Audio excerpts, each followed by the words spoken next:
Bismillahirrahmanirrahim. Assalamualaikum warahmatullahi wabarakatuh. Alhamdulillahilladzi lam yalid wa lam yulad wa lam yakul lahu kufuwan ahad. Asyhadu an la ilaha illallah wa asyhadu anna Muhammadar Rasulullah. Allahumma shalli ala Muhammad wa ala ali Muhammad. Ittaqullaha haqqa tuqatih wa la tamutunna illa wa antum muslimun. Shadaqallahul azim. Para pemirsa yang dimuliakan Allah Subhanahu wa taala, beberapa waktu yang lalu atau kemarin sempat disampaikan tentang indikator-indikator untuk mengevaluasi diri kita, kualitas diri kita sebagai seorang muslim. Ada beberapa indikator yang disampaikan kemarin, yaitu ada 5 indikator, dan insya Allah hari ini saya akan menyampaikan kemudian 5 indikator berikutnya. Indikator yang kemarin disampaikan, yang pertama adalah salimul aqidah, sahihul ibadah, matinul khuluq, kemudian musaqaful fikri, dan qawiyul jismi. Ada 5 indikator lagi yang bisa kita sampaikan, yang bisa kita jadikan sebagai alat ukur untuk evaluasi diri kita. Evaluasi yang keenam terkait dengan bagaimana menilai diri kita dan interaksi kita dengan Islam.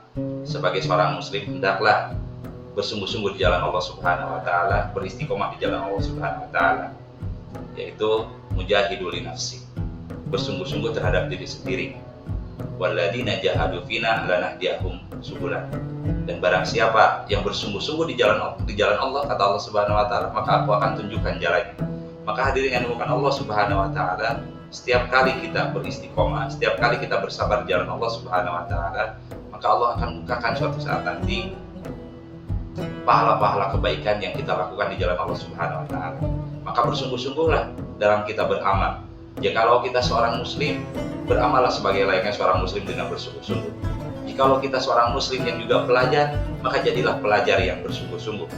Jikalau kita seorang muslim yang sudah bekerja, maka bekerjalah bersungguh-sungguh. Maka Allah Subhanahu wa taala akan memberikan keberkahan kepada kita sebagai seorang muslim, baik itu muslim sebagai seorang pekerja, muslim sebagai seorang pelajar, maupun muslim sebagai aktivitas-aktivitas yang lainnya. Yang ketujuh, kalau kita seorang muslim, hendaklah mengevaluasi diri kita, apakah kita sudah harithun ala waktihi, tertata waktunya. Hadirin yang bukan Allah Subhanahu wa taala, Islam mengajarkan kepada kita betapa pentingnya tentang waktu. Waktu adalah pedang, kata Ali bin Abi Thalib. Dan Allah Subhanahu wa taala pun bersumpah atas nama waktu itu beberapa kali di dalam surat. Itu artinya kalau Allah sudah bersumpah atas nama sesuatu, maka sesuatu itu penting. Misalnya wadduha, misalnya wal asri. Itu mengingatkan kepada kita.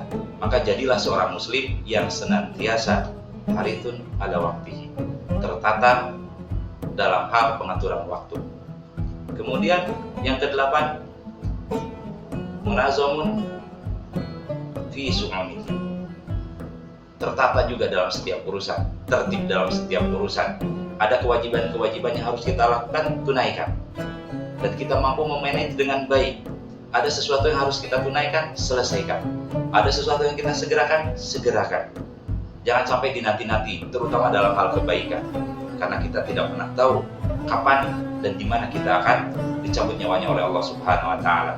Kalaulah kita sudah meniatkan diri kita dan sudah membiasakan setiap urusan kita tertata dengan baik, maka Allah Subhanahu wa taala akan menjadikan kita mudah-mudahan ada dalam keadaan terbaik ketika kita ditakdirkan oleh Allah Subhanahu wa taala dicabut nyawanya.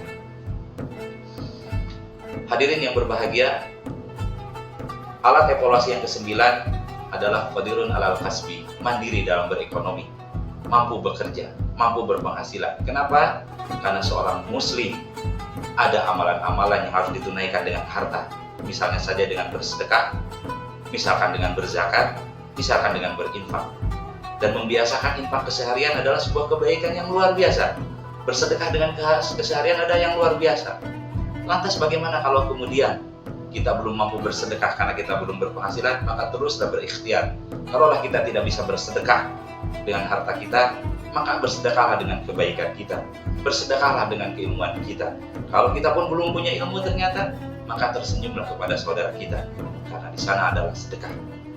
Qadirun alal kasbi, mampu mandiri dalam hal ekonomi. Yang terakhir, alat evaluasi bagi seorang muslim adalah nafiun li ghairihi, Apakah kita sudah memberikan manfaat untuk orang lain? Apakah kita sudah memberikan manfaat untuk bumi ini?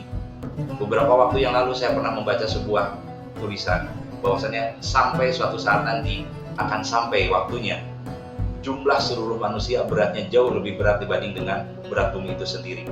Maka jika tidak bisa memberikan manfaat untuk orang, untuk bumi, untuk makhluk Allah, maka untuk apa kita hidup?